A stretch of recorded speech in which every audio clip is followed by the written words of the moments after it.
चलो देखो यार, यहां से हमने एक सवाल दिया था कल कि एक पार्टिकल को किसी वेलोसिटी से थ्रो किया हमने, ठीक है। और वो जो पार्टिकल है वो कितनी हाइट तक जा रहा है? तो कैपिटल एच हाइट तक जा रहा है। कितनी हाइट तक? कैपिटल एच हाइट तक जा रहा है। हमें स्मॉल एच की वैल्यू निकालनी है, यानी हाइट ऑफ द बॉल निकालनी है व्हेन इट्स वेलोसिटी इज, ठीक है, v की वैल्यू जो है, मान लो अगर u से थ्रो किया है तो half of the maximum, half of the initial velocity है। यही पूछा था मैंने सवाल। सवाल तो यही था अपना, हाँ या ना? जो क्वेश्चन दिया था मैंने कल यही वाला सवाल था ना। चलो देखो यार, यहाँ पे मान लेते हैं इनिशियल वेलोसिटी जो पार्टिकल की है वो कितनी है, u। ये u दिया हुआ नहीं है, ध्यान रखना। हमने ये मान रखा है कि कितनी इनिशियल वेलोसिटी है, u के बराबर, ठीक है। हमें h की वैल्यू बतानी है कि जब वेलोसिटी जो हो वो u/2 के बराबर हो जाए। सवाल यही है अपना। तो देख लो, मान लो अपने पास ऊपर के डायरेक्शन को हम लोग पॉजिटिव ले लेते हैं, नीचे के डायरेक्शन को नेगेटिव लेते हैं। ऊपर के डायरेक्शन को पॉजिटिव ले लिया हमने, नीचे के डायरेक्शन को नेगेटिव। अब एक बात देखो, फाइनल वेलोसिटी कितनी है, u/2। इनिशियल वेलोसिटी हमारे लिए हो जाएगी u। तो अगर third equation of motion apply करें, v square equal to you square plus 2as। Initial velocity किसके बराबर, u/2 इसका square, sorry final velocity u/2 का square. Initial velocity u square plus 2 into acceleration की वैल्यू -g। और particle का displacement जो होगा वो ऊपर के डायरेक्शन में होगा तो प्लस h।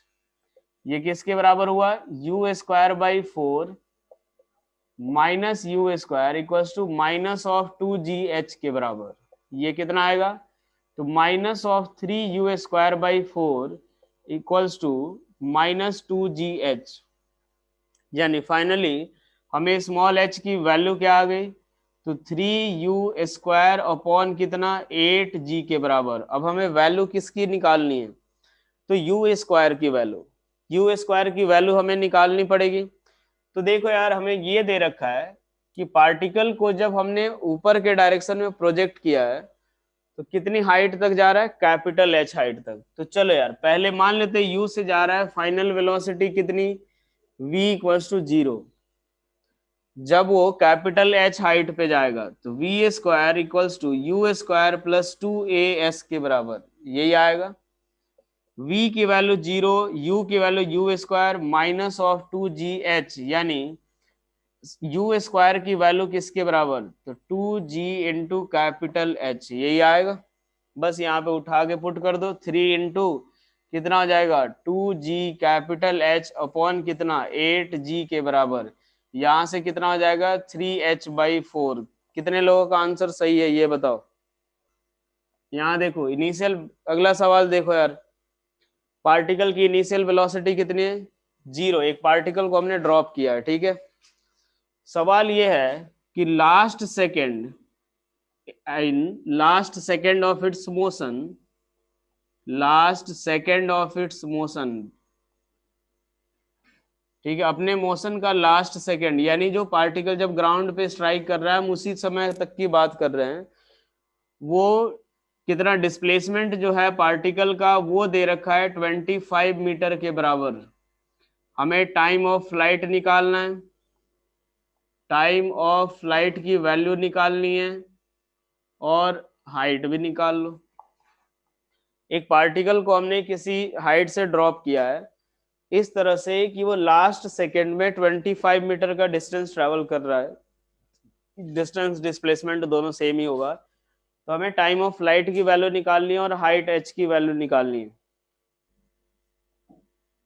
देखो यार, एक लास्ट सेकेंड की अगर बात हो रही है तो मतलब वो टाइम, कितना टाइम इंटरवल है, 1 सेकेंड का टाइम इंटरवल है। तो याद करो, एक फॉर्मूला तो बताया होगा मैंने कि nth सेकेंड का डिस्प्लेसमेंट वो किसके बराबर होता है, s nth equals to u plus a/2 into 2n-1। याद करो, ये फॉर्मूला बताया था मैंने। अब एक बात समझो, यहाँ पे जो nth सेकेंड जो होता है डिस्प्लेसमेंट, उसमें ये कब फॉर्मूला वैलिड होता है, जब अपना एक्सेलरेशन क्या हो, कांस्टेंट। अगर एक्सेलरेशन कांस्टेंट है तो ये अप्लाई कर सकते हैं।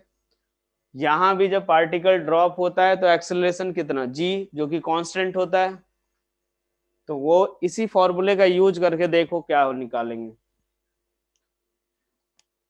इसी फॉर्मूले का यूज करके देखो क्या हम लोग कर सकते हैं इसमें। इसी फॉर्मूले का यूज करके बता दो अपने पास, यहां से टाइम ऑफ फ्लाइट निकाल लो, फिर बाकी चीजें निकालो एक बार। चलो यार देखो, अब यहां से देखते हैं अपने पास, मान लो हमने कितना हाइट ले लिया, स्मॉल h हाइट ले लिया, ठीक है। सवाल ये देखो कि h हाइट से हमने ड्रॉप किया और लास्ट सेकंड में वो कितना डिस्टेंस ट्रेवल कर रहा है, 25।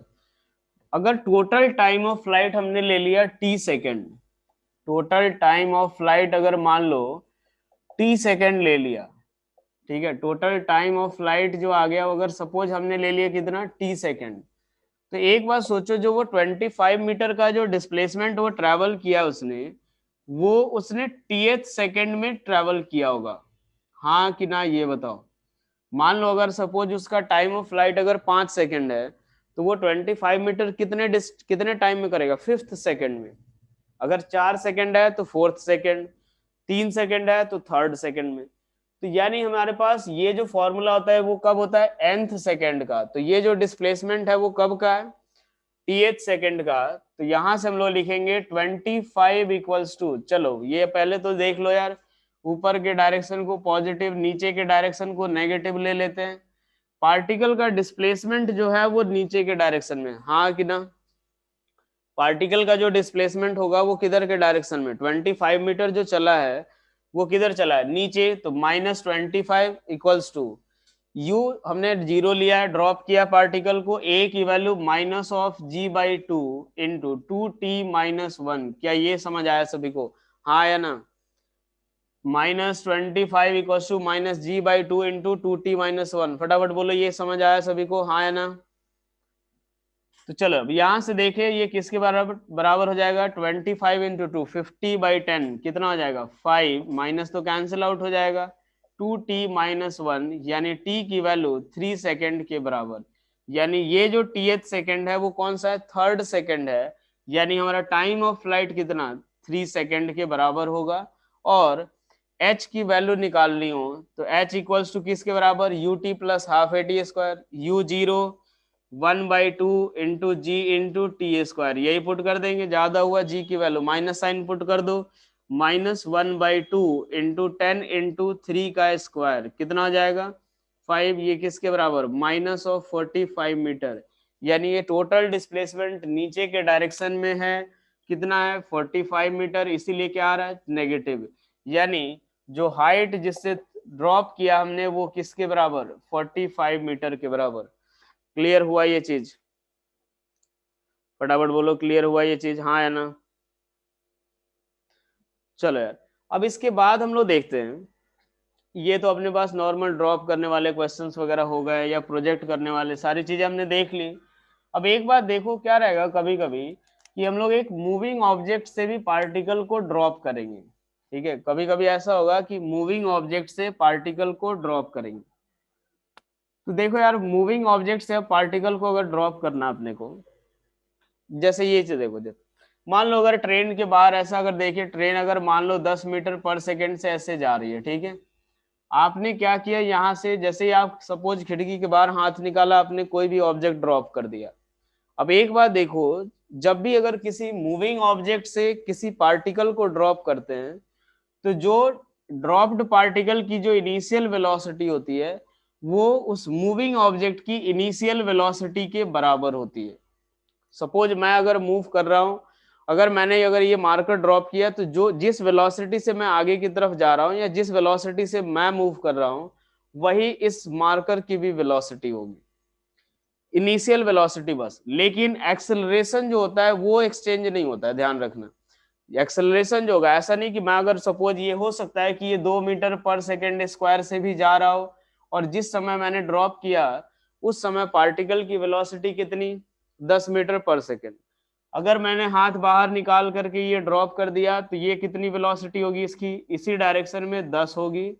और एक्सेलरेशन ये वाला गेन नहीं करता है वो, क्या गेन करेगा? केवल केवल उसकी वेलोसिटी, जो उस पर्टिकुलर इंस्टेंट की जो वेलोसिटी होगी वो बस गेन करता है वो, और वही उसकी इनिशियल वेलोसिटी होती है। तो यहां से एक पॉइंट लिख लेना, when a particle is dropped, when a particle is dropped from a moving object, particle is dropped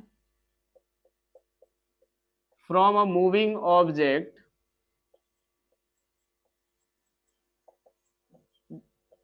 then its velocity, then its initial velocity is equal to, initial velocity is equal to the velocity of moving object, is equal to the velocity of moving object at that time। हो सकता है वो accelerated हो, moving object at that time, ठीक है भाई। उस समय जो मूविंग ऑब्जेक्ट की वेलोसिटी होगी वही क्या होगी? उस ड्रॉप्ड ऑब्जेक्ट की इनिशियल वेलोसिटी। मान लो अगर एक बार सोचो, एक प्लेटफॉर्म ले रहा हूं मैं, अगर ये 10 मीटर पर सेकेंड से ऊपर या 20 मीटर पर सेकेंड से ऊपर जा रहा है, मैं इसके ऊपर अगर खड़ा होकर के अगर मैंने एक पार्टिकल को ऐसे ड्रॉप कर दिया, मेरी इनिशियल वेलोसिटी कितनी? अगर सोचो जैसे ही अगर ये प्लैंक जा रहा है ऊपर की तरफ, मैं इसके ऊपर खड़ा हूं, अगर ये 20 मीटर पर सेकंड से जा रहा है, मैंने जैसे ही एक हाथ बाहर निकाला, एक ऑब्जेक्ट को ड्रॉप कर दिया, इसकी इनिशियल वेलोसिटी कितनी? इसकी इनिशियल वेलोसिटी कितनी होगी? 20 मीटर पर सेकंड होगी। किस डायरेक्शन में? ऊपर के डायरेक्शन में। अब उसके बाद आपने जैसे ही ड्रॉप कर दिया, ये पार्टिकल थोड़ा ऊपर जाएगा, उसके बाद नीचे आएगा, ऐसा ही होगा, हाँ या ना? क्योंकि अगर आपने एक बार ड्रॉप कर दिया तो अब ये केस कैसा हो जाएगा? Motion under gravity. अब ग्रेविटी जैसे मूव कराना चाहे उस तरह से मूव कराएगी वो, लेकिन इनिशियल जो वेलोसिटी होगी वो कितनी? 20 मीटर पर सेकंड। क्योंकि एक बार देखो, जब ये और पूरा सिस्टम मूव कर रहा था, तो अगर एक बार सोचो, अगर ये प्लैंक के ऊपर बैठा हो तो मेरी भी इनिशियल कितनी है? 20, स्टोन की भी कितनी? 20। उस समय जो वेलोसिटी होगी, जिस समय ड्रॉप हो रहा होगा, उस समय हमने क्या किया? इन तीनों की वेलोसिटी 20 ही होगी। अगर आप ट्रेन के अंदर बैठे हो, मान लो ट्रेन अगर 50 से जा रही है, आपकी वेलोसिटी भी कितनी होगी ग्राउंड के रेस्पेक्ट में? 50 ही होगी। तो अगर ये प्लैंक ऊपर जा रहा है, ये एक इंसान इसके ऊपर बैठा हुआ है, दोनों किससे जाएंगे? उस समय इनिशियल कितनी होगी? 20। अगर आप रिलीज कर रहे हो तो वो अपनी जो इनिशियल वेलोसिटी जिससे जा रहा है वो ही कंटिन्यू रखेगा। तो इसीलिए जब भी अगर मूविंग ऑब्जेक्ट से अगर ड्रॉप करते हैं किसी पार्टिकल को, तो जो मूविंग ऑब्जेक्ट की वेलोसिटी होती है वही उस ड्रॉप्ड ऑब्जेक्ट की वेलोसिटी होती है। मैं बोल रहा हूँ ड्रॉप्ड ऑब्जेक्ट, ये ध्यान रखना, थ्रोन ऑब्जेक्ट नहीं। अगर मान लो थ्रो किया गया है तो वो अलग होगा, जिससे थ्रो करेंगे वो आएगा अपना रिलेटिव वगैरह चीजें। ये ड्रॉप्ड ऑब्जेक्ट की बात हो रही है, ठीक है? क्योंकि उस पर्टिकुलर इंस्टेंट पे जो इसकी वेलोसिटी वही उसकी भी रहती है। हमने ड्रॉप किया तो कुछ एक्स्ट्रा एफर्ट लगा करके उसको वेलोसिटी तो दी नहीं, तो जो अपनी जिस वेलोसिटी से जाता रहेगा उस समय, वही उसी वेलोसिटी से वो गिरेगा भी। अब एक बात देखो, इस पे क्वेश्चंस कैसे आते हैं कि मान लो एक बलून है, यहाँ देखो, सपोज एक बलून है और इस बलून के ऊपर एक स्टोन रखा हुआ है, ठीक है? ये बलून जो है ग्राउंड से ऊपर उठना शुरू किया, और इस समय जो एक्सेलरेशन जिससे ये उठ रहा है ऊपर, वो 4 मीटर पर सेकेंड स्क्वायर है, ठीक है?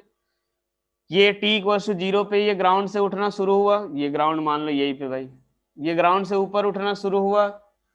t इक्वल टू 5 सेकेंड पे हमने क्या कर दिया? इस स्टोन को ड्रॉप कर दिया। t इक्वल टू 5 सेकेंड पे इस स्टोन को ड्रॉप किया गया है। तो पहला सवाल यही है, स्टोन की initial velocity.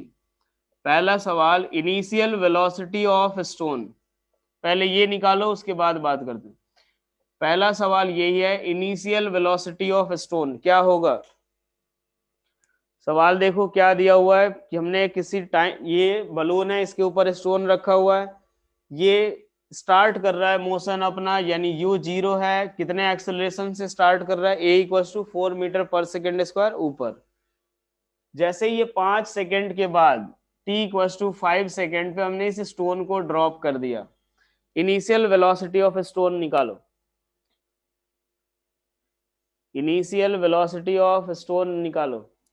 Initial velocity of stone, बिल्कुल सही है यार। यहां से देखो, ए एक्सेलरेशन जो उस समय बलून की वेलोसिटी होगी वही स्टोन की, तो बलून ये कितने से जा रहा है? u0 है, तो v बराबर u प्लस ए टी लगा लो। यहां से देखे तो v की वैल्यू u कितना है 0, a कितना 4, टाइम कितना 5, तो जो वेलोसिटी आई इस बलून की वही क्या होगी, इनिशियल वेलोसिटी ऑफ स्टोन। ठीक है, चलो अब एक बात बताओ, ये हाइट h की वैल्यू बताना जरा, ये हाइट h की वैल्यू, सेकेंड पार्ट है इसी सवाल का, h की वैल्यू क्या है, from which stone is dropped, from which stone is dropped,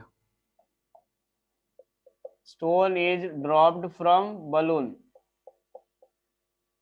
stone किस हाइट से ड्रॉप किया गया ये बताओ। एक एक पार्ट करके दे रहा हूं, बिल्कुल आराम से करते जाओ फटाफट। स्टोन किस हाइट से ड्रॉप किया गया है, बलून की हाइट, जब स्टोन को ड्रॉप किया गया उस समय बलून की हाइट बतानी है एक तरह से, स्टोन को जिस समय ड्रॉप किया गया उस समय बलून की हाइट बतानी है।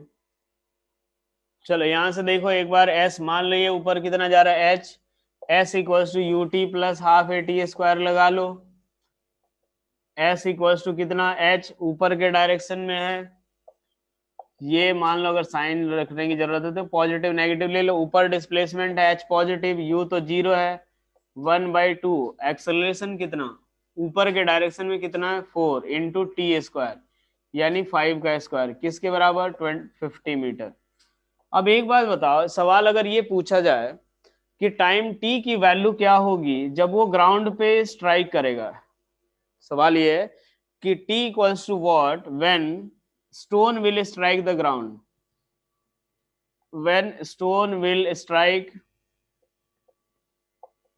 ग्राउंड, जब वो स्टोन जो है ग्राउंड को स्ट्राइक करेगा। अब एक बात देखो, सवाल क्या हो गया, अब इसके बाद बलून का रोल अपना खत्म, सवाल ये हो जाएगा कि ग्राउंड से कितनी हाइट पे रिलीज एक बॉल को, ये ऊपर की तरफ, ये कितनी हाइट है इसकी 50 मीटर, और एक बॉल या सॉरी स्टोन को थ्रो किया गया है 20 मीटर पर सेकेंड से, कब वो आकर के ग्राउंड पे स्ट्राइक करेगा। अब इसके बाद जो भी पूछा जाए कि यार 10 सेकंड के बाद, मतलब इससे 10 सेकंड के बाद वेलोसिटी, 4 सेकंड के बाद, 5 सेकंड के बाद, जब भी वेलोसिटी पूछा जाए, डिस्प्लेसमेंट पूछा जाए, तो वो अब सब सवाल कैसा हो गया कि स्टोन को हमने ऊपर थ्रो कर दिया, कितनी हाइट से 50 मीटर की हाइट से, कितनी इनिशियल वेलोसिटी दे दी 20 मीटर पर सेकेंड, टाइम की वो वैल्यू निकालनी है जब वो ग्राउंड पे स्ट्राइक करेगा। क्या ये सवाल आप खुद से अब कर सकते हो, हाँ या ना, टाइम टी की वैल्यू निकालनी है जब वो ग्राउंड पे को स्ट्राइक करेगा, क्या ये हो जाएगा, फटाफट बोलो यार हो जाएगा ये सवाल। अब कौन सा इक्वेशन अप्लाई करोगे, कौन सा इक्वेशन,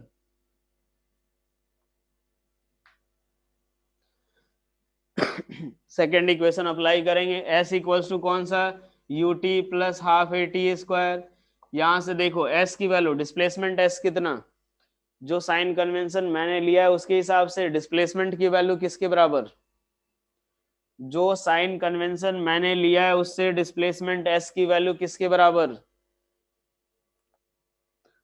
-50, बिल्कुल। यहां से पार्टिकल यहाँ पे जब ग्राउंड पे स्ट्राइक करेगा नीचे की तरफ, ये डिस्प्लेसमेंट कितना -50, u कितना, u की वैल्यू, u की वैल्यू क्या होगी +20, ऊपर के डायरेक्शन में है भाई 20t -1/2 into 10 into t square, सवाल यही खत्म। यहाँ पे आप अपना पे ये सॉल्व कर लेना 20t -5t स्क्वायर, ठीक है। ज्यादा हुआ कितना हो जाएगा यार, -10 इक्वल्स टू 5 से डिवाइड कर दो 4t -t स्क्वायर। अब ये सॉल्व कर लेना, आप लोग सॉल्व करोगे यहाँ से जो दो वैल्यू आएगी, दो वैल्यू में आपको पता है कौन सी वैल्यू सही है कौन सी वैल्यू गलत है, ये हो जाएगा, हाँ या ना। इतना लंबा मैसेज सर, जो ये जो एक्सेलरेशन गिवन होती है, हाँ उसके बाद होती है बेटा। चलो क्लियर हो गया ये चीज। एक सवाल आपका एनएलएम में आएगा इससे रिलेटेड बेटा, जो बुकलेट करोगे ना उसमें एनएलएम से रिलेटेड जो आपने सवाल पूछा है ना, एक सवाल है भी, जे मेन से ये ट्रिपल ई का सवाल है, वो आया हुआ है, उस समय वो क्लियर हो जाएगा वहां पे आपका वो कॉन्सेप्ट, बुकलेट में ही दिया हुआ है। चलो देखो यार, अब भाई ये टाइम की वैल्यू निकाल लेना, ऐसा नहीं अधूरा ही छोड़ दिए। चलो अगला सवाल अब थोड़ा सा ठीक है, थोड़ी मतलब बुद्धि लगाने की जरूरत होगी। देखो यार, अगला सवाल ये दिया हुआ है भाई, ये बुकलेट का ही सवाल है, ध्यान रखना, ये बुकलेट में दिया हुआ है, दोबारा पूछ मत लेना आप लोग, बुकलेट का ही सवाल है।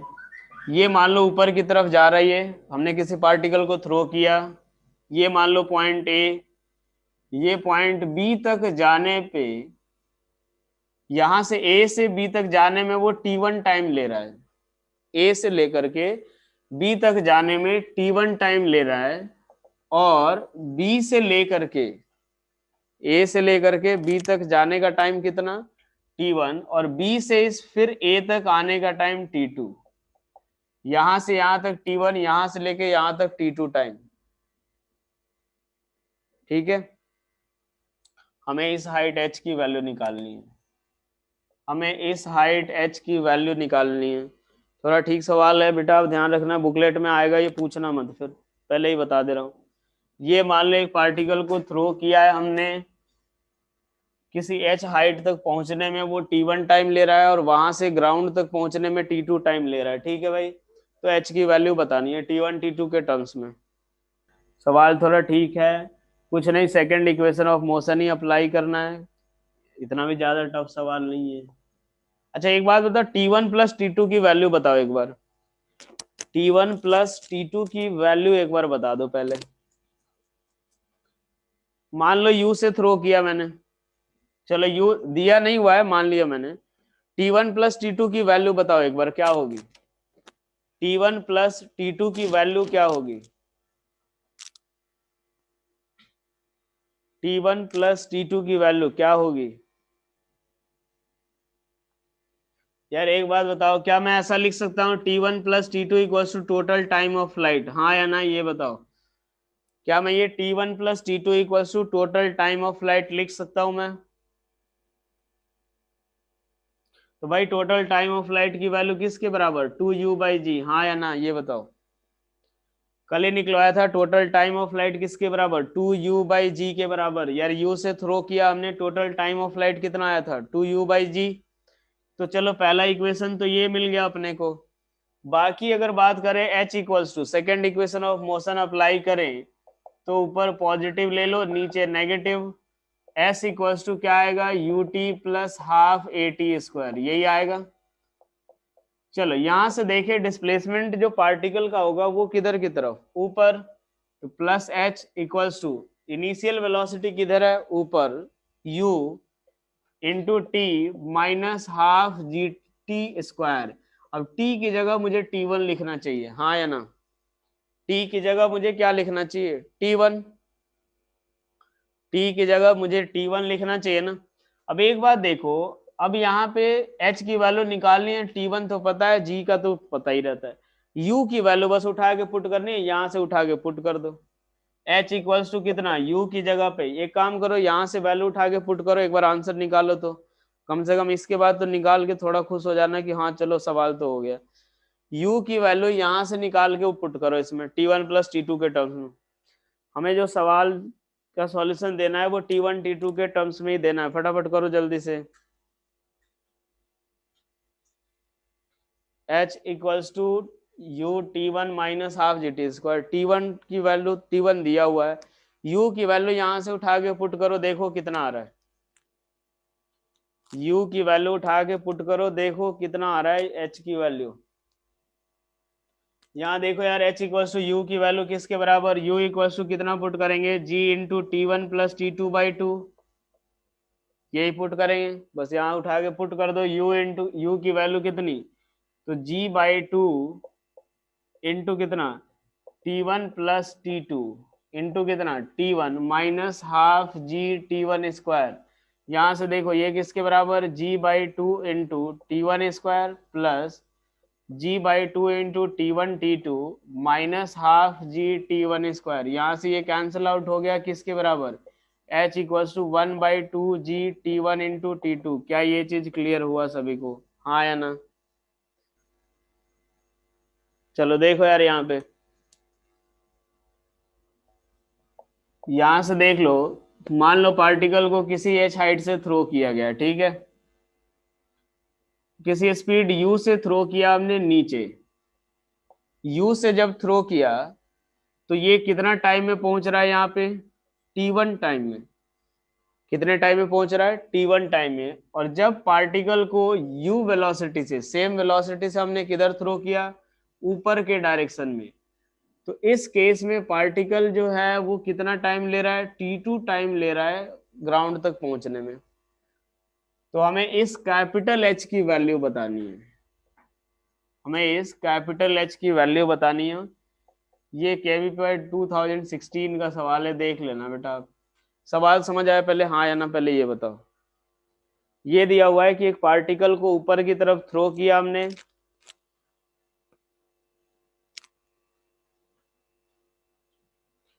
ऊपर थ्रो किया तो कितना टाइम लग रहा है, t2, नीचे थ्रो किया तो t1। क्या ये सवाल हो जाएगा? हमें इस कैपिटल H की वैल्यू बतानी है। सवाल देख के ऐसा तो नहीं लग रहा है बहुत बड़ा सवाल है? क्या ये सवाल हो जाएगा, हाँ या ना, ये बताओ फटाफट बोलो, क्या हो जाएगा ये सवाल? आंसर भी बता ही दूं मैं, आंसर भी लिख लो।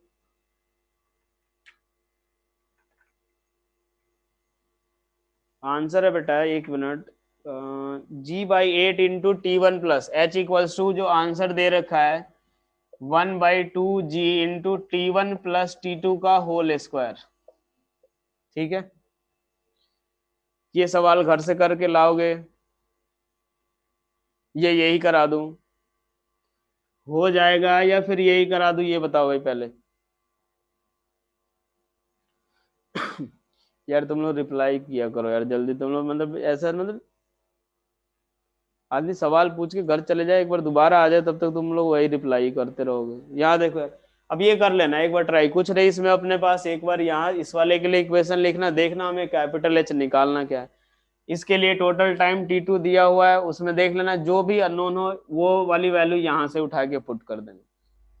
हमें तो कैपिटल H निकालना है भाई, कैपिटल H के लिए तो यहाँ से t2 के टर्म्स में अपना ये आएगा स्मॉल h, वहां से देख लेना ये वाला हाइट आप निकाल सकते हो, हाँ या ना, ये बताओ।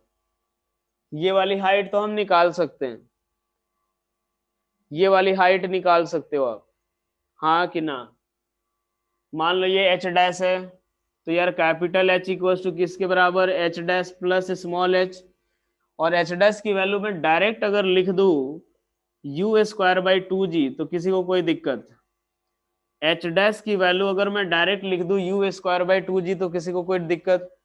यार सवाल अगर एक बार देखो, अगर किसी पार्टिकल को ऊपर के डायरेक्शन में u से थ्रो करते हैं तो कितनी हाइट तक जाता है वो, h की वैल्यू मैक्सिमम हाइट वही तो निकाली थी अपन ने, किसके बराबर आया था, u²/2g। तो यार ये वाला ग्राउंड, मान लो यहाँ पे ग्राउंड है, तो यहाँ से लेके यहाँ तक कितना, h डैश, वो किसके बराबर, u²/2g।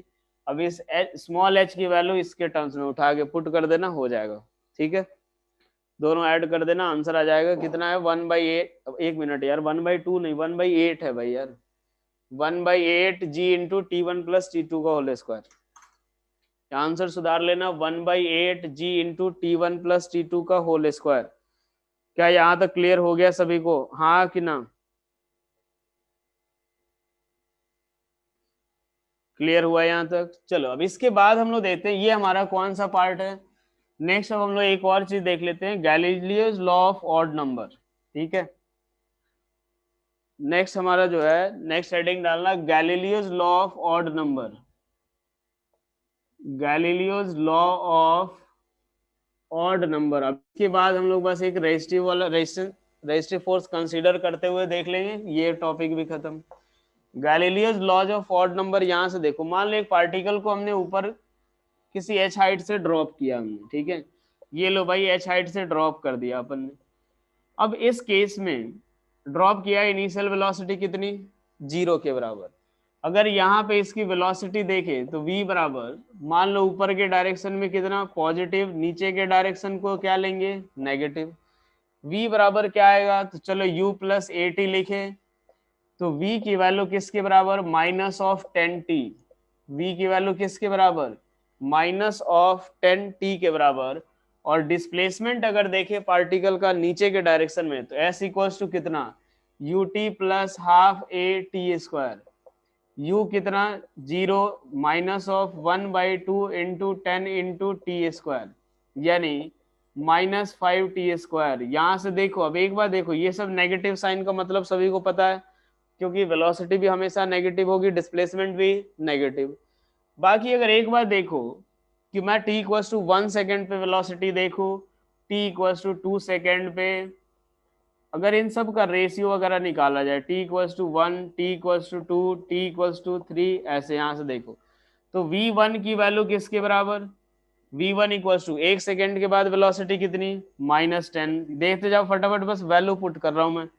v2 equals to 2 second के बाद -20, 3 सेकेंड के बाद -3। अब यहाँ से देखो v1 is to v2 is to v3 अगर निकालो किसके बराबर, 1 इज टू 2 इज टू 3, हाँ या ना, ये बताओ।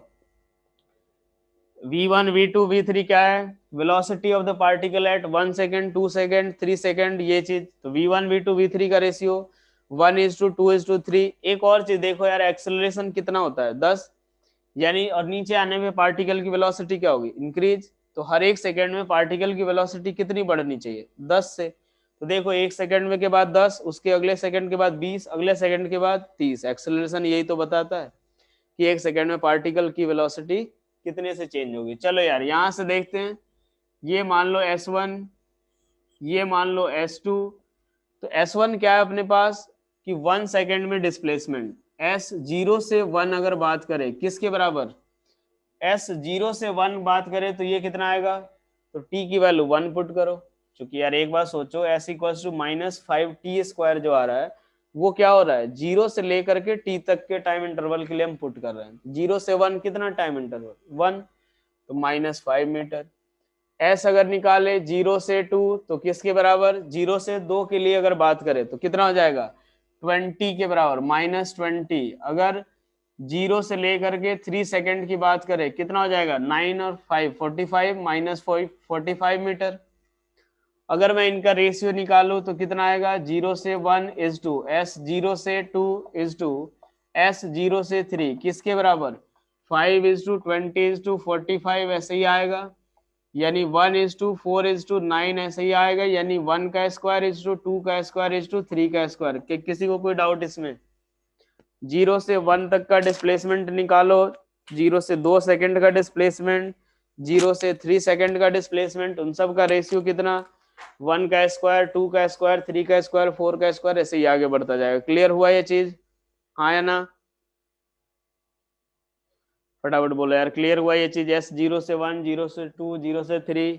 अब मान लो मैं एक और चीज निकालू, मान लो S0 से 1 इज टू S1 से 2 इज टू S2 से 3 किसके बराबर, ये चीज यहां से देखो, तो 0 से 1 में तो 5 चला है, 1 से 2 में कितना चला है वो, 0 से 1 में 5, 1 से 2 में कितना, 15, हाँ या ना। 0 से 1 में 5, 1 से 2 में 15, ये 5 और ये वाला 15, यार ये टोटल 20 है, तो ये 5 है तो ये कितना 15, तो 5, 15 और ये कितना हो जाएगा उसके बाद 25 इज टू, यही आएगा। तो देखो 1 is to 3 is to 5 is to 7 is to 9, ऐसे ही आएगा।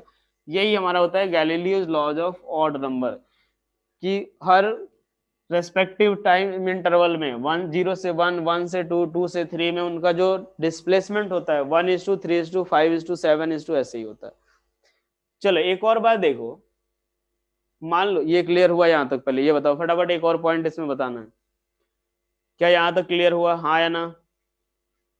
चलो अब एक और बात देखो, मान लो पार्टिकल की वेलोसिटी जो है, जैसे हमने देखा ऊपर से नीचे आने पे 10 मीटर पर सेकंड से बढ़ रहा है, तो यहाँ से देखो अगर मान लो मैं नीचे से ऊपर फेंकू तो पार्टिकल की वेलोसिटी डिक्रीज होती है।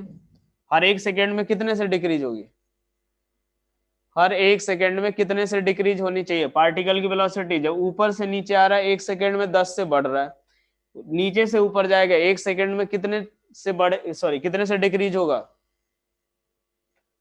10 से डिक्रीज होगा। वही रिटार्डेशन का काम करता है। तो अगर एक बात सोचो कि मान लो 40 से थ्रो किया मैंने, तो ये कितने टाइम के बाद ये मैक्सिमम हाइट पे पहुंचेगा, हमें पता है वेलोसिटी 0 होगी तो मैक्सिमम हाइट पे पहुंचेगा, तो डायरेक्ट हम लोग लिख सकते हैं क्या, अगर 40 है तो कितने टाइम के बाद वो मैक्सिमम हाइट पे पहुंचेगा, बताओ कितने time, 4 second. Total time of flight, दोनों का इसका multiplication, total time of flight 8 second, हाँ कि ना।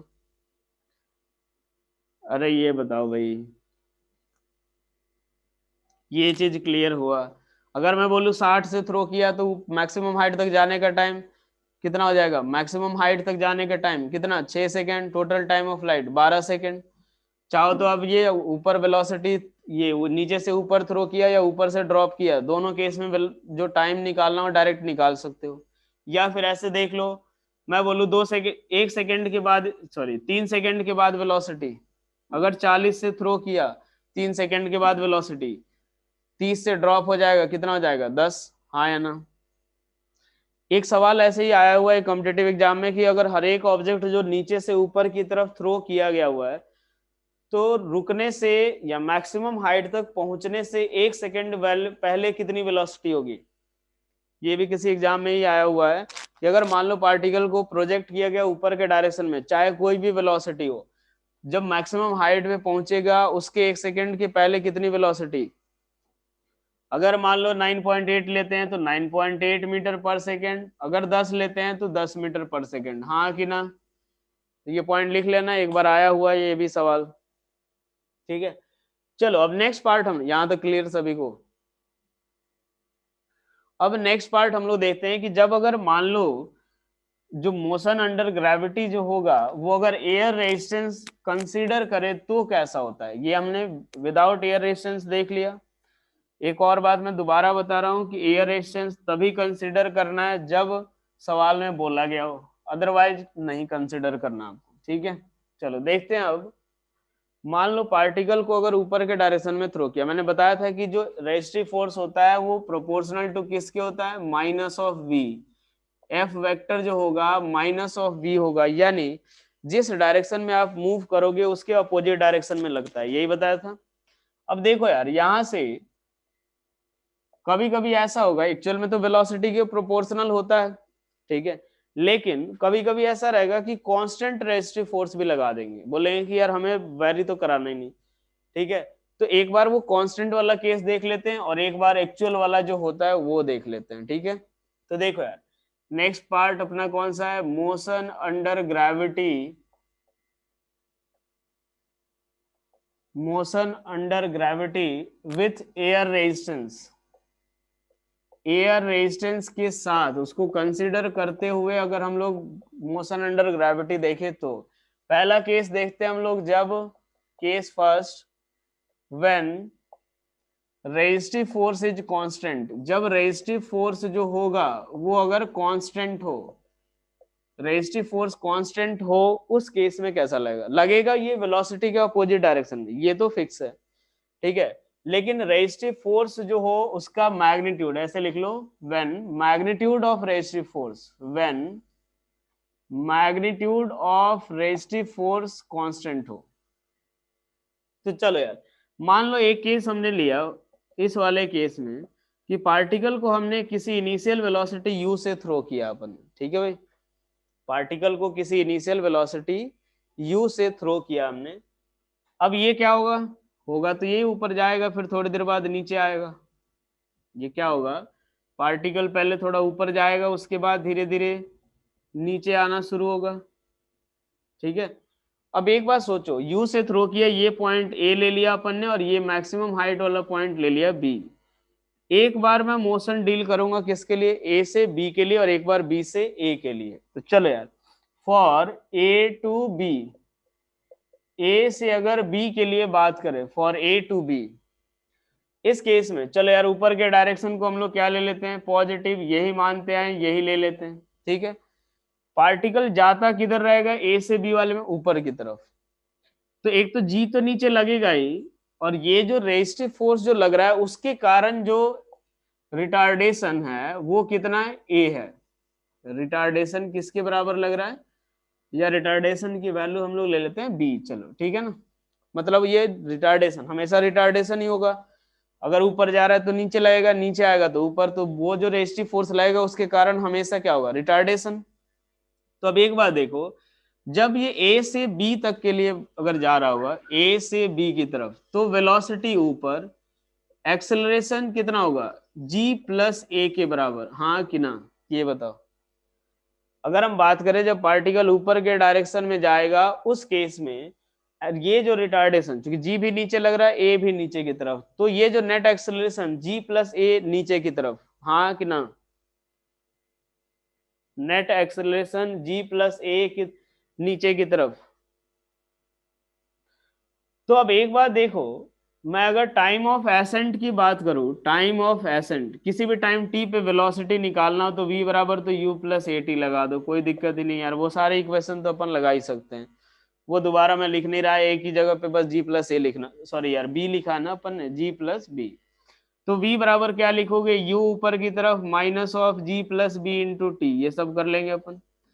मेन हमें एक पॉइंट जो देखना है वो टाइम ऑफ एसेंट की बात देखनी है, टाइम ऑफ एसेंट ए से बी तक जा रहा होगा, तो अगर एयर रेजिस्टेंस कंसीडर नहीं करते हैं तो टाइम ऑफ एसेंट किसके बराबर, u बाई जी के बराबर, ये विदाउट एयर रेजिस्टेंस होता है, ये किसके, विदाउट एयर रेजिस्टेंस, हाँ कि ना, without air resistance, without air resistance यही होता है। अब नीचे के डायरेक्शन में जो रिटार्डेशन अपने पास है, या नीचे के डायरेक्शन में जो अपना एक्सेलरेशन अगर नीचे के डायरेक्शन में, वो क्या हो गया, बढ़ गया, तो टाइम ऑफ, यहां से अगर देखें तो चलो v की वैल्यू 0, मैक्सिमम हाइट पे अभी भी वेलोसिटी कितनी, 0, initial velocity u, minus of यही आ रहा है g plus B into time of ascent. तो फाइनली टाइम ऑफ एसेंट जो आएगा वो किसके बराबर, u upon G plus B के बराबर, u upon G plus B. ये टाइम ऑफ एसेंट इंक्रीज हो रहा है या डिक्रीज होगा, पहले वाले से टाइम ऑफ एसेंट इंक्रीज होगा या डिक्रीज होगा, पहले ये बताओ, टाइम ऑफ एसेंट इंक्रीज होगा या डिक्रीज होगा, टाइम ऑफ एसेंट डिक्रीज होगा, यहां से ये टाइम ऑफ एसेंट क्या हो रहा है, पहले वाले से डिक्रीज हो रहा है, ये वैल्यू ज्यादा, तो टाइम ऑफ एसेंट क्या होगा, डिक्रीज होगा। यानी जब अगर एयर रेजिस्टेंस कौन सा कांस्टेंट है, पार्टिकल जल्दी मैक्सिमम हाइट पे पहुंच जाएगा। अब वो मैक्सिमम हाइट अगर बात करें हम लोग, तो देखो कि विदाउट एयर रेजिस्टेंस की बात करें, ऐसा इसको लिख लेते हैं कि टाइम ऑफ एसेंट, इसको टी ए डैश लिखते हैं भाई, ठीक है, जो अगर एयर रेजिस्टेंस के साथ है ना उसको टी ए डैश लिखते हैं, और ये हमारा without air resistance T A लिखते हैं। तो मैं क्या लिखूंगा, T A dash is less than T A के बराबर। क्या ये चीज क्लियर हुआ आपको, हाँ या ना, T A dash is less than किसके, किससे, टी ए, ये कौन सा है, time of accent with air resistance is less than time of accent with, sorry, without air resistance. अगर मान लो मैक्सिमम हाइट h की बात करें तो h, ठीक है, और ये जो है ना h हमारा क्या होगा, मैक्सिमम हाइट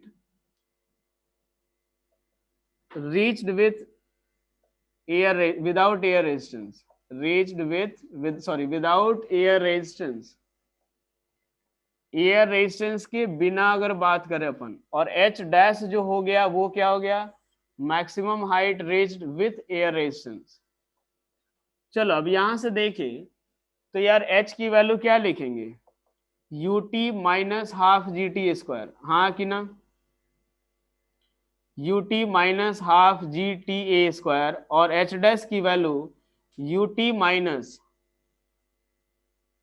या इससे ज्यादा बेहतर है ना, इससे और ज्यादा क्लैरिटी से आएगा, थर्ड इक्वेशन अगर हम अप्लाई करें तो वी स्क्वायर बराबर u square plus two a की जगह पे क्या लिखेंगे, g, तो minus g into h, h की वैल्यू किसके बराबर, u square by two g के बराबर, और h डैश की वैल्यू u square by two into ji plus B के बराबर। क्या ये चीज दोनों क्लियर हुआ, h equals to you square by two g और h dash equals to you square by two into ji plus B, हाँ या ना, ये कहां से आया, कैसे लिखा, समझ आया यार, एक्सेलरेशन तो कांस्टेंट ही है तो डायरेक्ट लगा ही सकते हैं, h equals to you square by two G, H dash equals to you square by two into ji plus B, कौन ज्यादा बड़ा, एच या एच डैश, कौन ज्यादा बड़ा, एच या एच डैश? एच जो होगा वो ग्रेटर देन किससे होगा, H dash will be less then capital H. यानी जल्दी ही वो जाएगा अपने पास मैक्सिमम हाइट पे, और मैक्सिमम हाइट रीच्ड भी जो होगा वो क्या होगा, कम। क्या क्लियर हुआ ये चीज? ये यहाँ तक क्लियर हुआ कि जब भी अगर एयर रेजिस्टेंस कंसीडर करेंगे तो क्या होगा, मैक्सिमम हाइट जो पहुंचेगा वो भी कम होगा और जल्दी मैक्सिमम हाइट पे पहुंचेगा। ये तो हमारा ए से बी तक के लिए बात हो गया। चलो अब इसके बाद अगर हम बात करें बी से ए तक के लिए, बी से ए तक के लिए अगर बात करें तो देखते हैं किस टाइप का मोशन होगा। For B to A, for B to A, अगर एक बात देखो बी से ए के लिए बात करें तो इनिशियल वेलोसिटी जीरो, पार्टिकल तो यार मैक्सिमम हाइट पे वेलोसिटी जीरो ही होगी। कितनी हाइट आना आना पड़ेगा उसको, एच डैश, और इसका एक्सेलरेशन नीचे जी, और एयर रेजिस्टिव फोर्स किधर की तरफ लगेगा, नीचे या ऊपर? जो रेजिस्टिव फोर्स लगेगा वो किधर, नीचे या ऊपर? जो रेजिस्टिव फोर्स लगेगा वो नीचे लगेगा या ऊपर, ऊपर की तरफ, बिल्कुल। तो उसके कारण एक एक्सेलरेशन, ये जो आया बी रिटार्डेशन, ठीक है। तो नेट अपने पास अगर देखें ये प्लस, ये कितना माइनस। चलो भाई अब ए की वैल्यू क्या लिखेंगे, जी माइनस बी, हाँ या ना, एक मिनट, ए की वैल्यू मैं क्या लिखूंगा, minus of G minus B के बराबर, हाँ या ना, H equals to A minus of G minus B, क्या यही लिखूंगा मैं? ये बताओ यार भाई, ए की वैल्यू क्या, माइनस ऑफ जी माइनस। अब एक बात सोचो, जो time of flight without air resistance, sorry time of descent without air resistance, ये क्या है, time of descent, time of descent without air resistance, without air resistance, और टी डी डैश में लिख रहा हूं time of descent with air resistance, with air resistance. तो अब एक बार देखो, ये टी डी की वैल्यू कितनी आई थी, t d equals to u by g, हाँ या ना, टी डी जो आया था वो यू बाई जी, और टी डी डैश जो होगा वो किसके बराबर, तो u अपॉन ये कितना अपने पास, ये जो आएगा अपने पास, यहाँ जो नीचे का जो ये एक्सेलरेशन है वो डिक्रीज हो रहा है, ठीक है ना। अब ये g की जगह पे क्या आएगा, g माइनस बी आएगा, हाँ कि ना? अरे ये बताओ g माइनस बी, अब ये क्या हो रहा है, डिक्रीज हो रहा है, यानी टाइम ऑफ डिसेंट क्या होगा, इंक्रीज होगा। क्या ये चीज क्लियर हुआ? अब वो g की जगह पे क्या आएगा, g माइनस बी, तो टाइम ऑफ डिसेंट क्या होना चाहिए, क्योंकि रिटार्डेशन पहले क्या हो रहा था, g उसको नीचे एक्सेलरेट करके ला रहा था, अब थोड़ा एक्सेलरेशन कम हो गया, अब धीरे धीरे आएगा, हाँ या ना, तो टाइम क्या होगा, ज्यादा। पहले क्या हो रहा था, g जो है वो 10 से एक्सेलरेट करके नीचे ला रहा था, अब क्या होगा, g माइनस बी से नीचे आ रहा होगा, तो एक्सेलरेशन क्या हो गया, नीचे के डायरेक्शन में कम, तो धीरे धीरे आएगा, और धीरे धीरे आएगा तो टाइम क्या लगेगा, ज्यादा। तो यानी टी डैश इंक्रीज हो रहा है और टाइम ऑफ एसेंट इंक्रीज हो रहा है, तो फाइनली हम क्या लिख सकते हैं, एक और चीज, कि टाइम ऑफ, एक मिनट, टाइम ऑफ एसेंट क्या हो रहा है, decrease, time of descent increase हो रहा है, तो T A dash will be less than T D dash. क्या ये चीज क्लियर हुआ? यानी कहने का मतलब ये है कि पार्टिकल जाएगा जल्दी, आएगा धीरे धीरे। अगर रेजिस्टिव फोर्स कंसीडर करे तो पार्टिकल जाएगा धीरे धीरे और आएगा, सॉरी पार्टिकल जाएगा तेजी से और आएगा धीरे धीरे। क्लियर हुआ? क्योंकि ये कम टाइम में यहां तक पहुंच जाएगा और आने में क्या होगा, धीरे धीरे आएगा। क्या ये चीज क्लियर हुआ? जाने का टाइम क्या होगा, कम, आने का टाइम ज्यादा। ये जल्दी मैक्सिमम हाइट पे पहुंच जाएगा और आने में थोड़ा ज्यादा टाइम लगेगा। यहां तक क्लियर हुआ सभी को?